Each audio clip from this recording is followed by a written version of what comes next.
বর্তমানে সহিংসতা, চাঁদাবাজি ও দখলে যারা জড়িত তারা কোনো না কোনো দলের বলে মন্তব্য করেছেন সমাজ কল্যাণ উপদেষ্টা।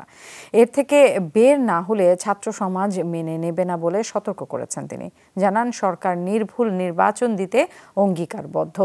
অর্থ ও পেশি শক্তি দিয়ে আগের মতো নির্বাচন যেন আর না হয় এজন্য সংস্কার করা হবে।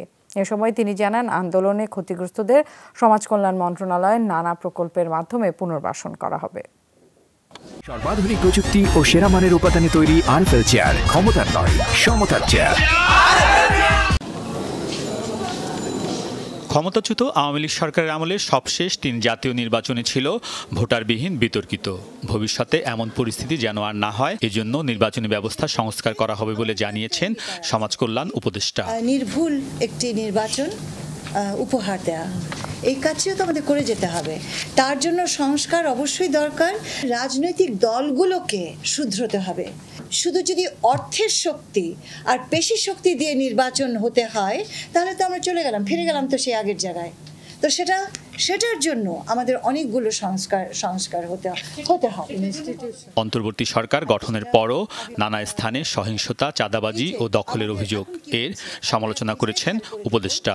যে সহিংসতাগুলো এই মুহূর্তে হচ্ছে, দখল হচ্ছে, চাঁদাবাজি হচ্ছে এবং প্রত্যেকটা ক্ষেত্রে কোনো না কোনো রাজনৈতিক দলের নামে হচ্ছে।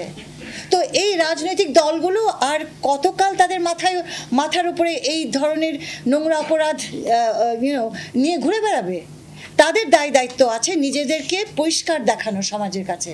তাদের দায়িত্ব আছে দেখানো যে তারা চাঁদাবাজি করে না। শারমিন মুর্শিদ বলেন, তার অধীন 2 মন্ত্রণালয়ের বিভিন্ন প্রকল্পের মাধ্যমে আন্দোলনে নিহতের পরিবার, আহত ও ক্ষতিগ্রস্তদের পুনর্বাসন করা হবে। সংশোধন হবে সামাজিক নিরাপত্তা বেষ্টনী কর্মসূচিতে থাকা ভুয়া ভাতাপ্রাপ্তদের তালিকা। ক্ষতিগ্রস্ত বিপ্লবী তরুণ সমাজ, তাদের সেবা দেওয়া আমাদের একটা মূল জায়গা। তাদেরকে সুষ্ঠু করে তোলা, তাদেরকে মূল ধারায় ফিরিয়ে আনা, তাদেরকে আমাদের সেফটি নেটের ভেতরে আমরা এনেছি, কাজটা শুরু করেছি। ক্ষতিগ্রস্তদের তালিকা ধরে তথ্য ভান্ডার করার সিদ্ধান্ত হয়েছে বলেও জানিয়েছেন উপদেষ্টা। এর ভিত্তিতে দেয়া হবে সহায়তা। যত তাড়াতাড়ি আমরা করতে পারবো তত তাড়াতাড়ি আমাদের কাজ শেষ। আলমগীর স্বপন, যমুনা নিউজ, ঢাকা।